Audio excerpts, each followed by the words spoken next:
ఈరోజు ఒక స్పెషల్ వీడియోతో మేము ముందుకు వచ్చాను. అది అందరికీ యూస్ఫుల్ వీడియో అండి.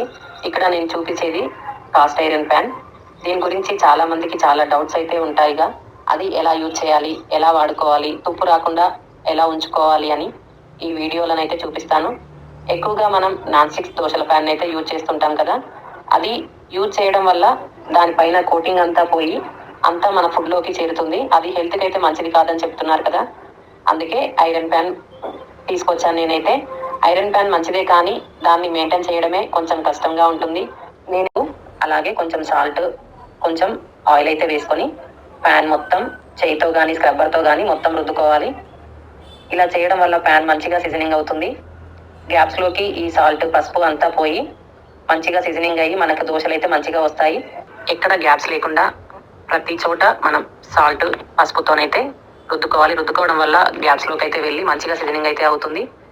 మనకి షాప్లో తీసుకున్నప్పుడు సీజనింగ్ చేసిందే అని చెప్తారు, కానీ మనం ఇంటికి వచ్చిన తర్వాత కంపల్సరీ ఇలా చేసుకోవడం వల్ల మనకి దోశలు అయితే మంచిగా వస్తాయి. నాన్ స్టిక్ ప్యాన్లో వచ్చినట్లు వస్తాయి దోశలు అయితే.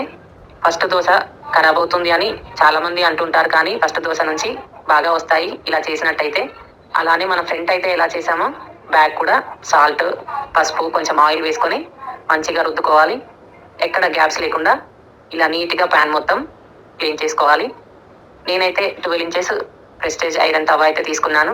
ఇలా మనం పసుపు, సాల్ట్, ఆయిల్ అంతా రుద్దిన తర్వాత ఒక హాఫ్ అన్ అవర్ లేదా 1 అవర్ అయితే పక్కన పెట్టుకోవాలి. ఇలా పక్కన పెట్టుకున్న తర్వాత మళ్ళీ లిక్విడ్ వేసుకొని లేదంటే సోప్తో కానీ స్క్రబ్బర్తో మొత్తము నీట్గా క్లీన్ చేసుకోవాలి. ఫ్రంట్ సైడ్, బ్యాక్ సైడ్, సైడ్స్కి సేమ్ అలానే నీట్గా క్లీన్ చేసుకోవాలి. ఐరన్ తవా పైన కంపల్సరీ బ్లాక్నెస్ అయితే ఉంటుంది. అదంతా పోవాలంటే ఇలా మనం ఎంత మంచిగా క్లీన్ చేసుకుంటే అంత మంచిది. ఇలా అంతా స్క్రబ్బర్తో తోముకున్న తర్వాత వాటర్తోనైతే వాష్ చేసుకోవాలి. ఇలా వాటర్తో వాష్ చేసిన తర్వాత ఒక కాటన్ క్లాత్తో కానీ టిష్యూతో కానీ వాటర్ ఏం లేకుండా మొత్తం తవానైతే తుడుచుకోవాలి.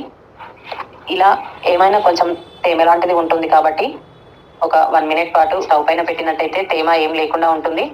అలా తేమ మొత్తం పోయిన తర్వాత మనం ఆయిల్ అయితే అప్లై చేసుకోవాలి. ప్యాన్ మొత్తం ఆయిల్ చేసుకోవాలి. అలాగే ఫ్రంట్, బ్యాక్, సైడ్స్ అంతా అలానే. ఎప్పుడు దీన్ని మనం మేకప్ చేసుకున్నట్టు ఎప్పుడు మేకప్ చేయాలి ఆయిల్తో. ఇలా 12 to 24 అవర్స్ అయితే ఆయిల్ అప్లై చేసుకొని పక్కనైతే పెట్టుకోవాలి. 24 అవర్స్ తర్వాత మళ్ళీ సేమ్ లిక్విడ్తో కానీ సోప్తో కానీ అంతా క్లీన్ చేసుకోవాలి. స్క్రబ్బర్ అయితే ముందు రోజు ఆయిల్ అప్లై చేసి మళ్ళీ నెక్స్ట్ డే నైట్ అయితే ఇలా మొత్తం క్లీన్ అయితే చేసుకున్నాను. ఇలానే ఒక 2 days అయితే కంపల్సరీగా వాష్ చేసుకోవాలి. ఇలా వాష్ చేసుకున్న తర్వాత కాటన్ క్లాత్తో కానీ లేదంటే టిష్యూతో కానీ వాటర్ ఏం లేకుండా మొత్తం తుడుచుకోవాలి. ఇలా తుడుచుకున్న తర్వాత తేమ మొత్తం పోవడానికి ఒకసారి స్టవ్ పైన పెట్టుకొని 1 మినిట్ పాటు స్టవ్ పైన ఉంచినట్టయితే తేమ మొత్తం పోతుంది.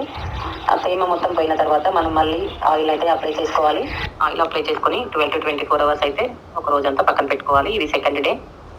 ఫస్ట్ డే కూడా ఇలానే చేసాం కదా, సెకండ్ డే కూడా సేమ్ అలానే చేసుకోవాలి. స్క్రబ్బర్తో, సోప్తో కానీ లిక్విడ్తో కానీ ఇలానే వాష్ చేసుకొని అయితే తీసుకోవాలి. సెకండ్ డే అయితే క్లీనింగ్ అయితే అయిపోయింది.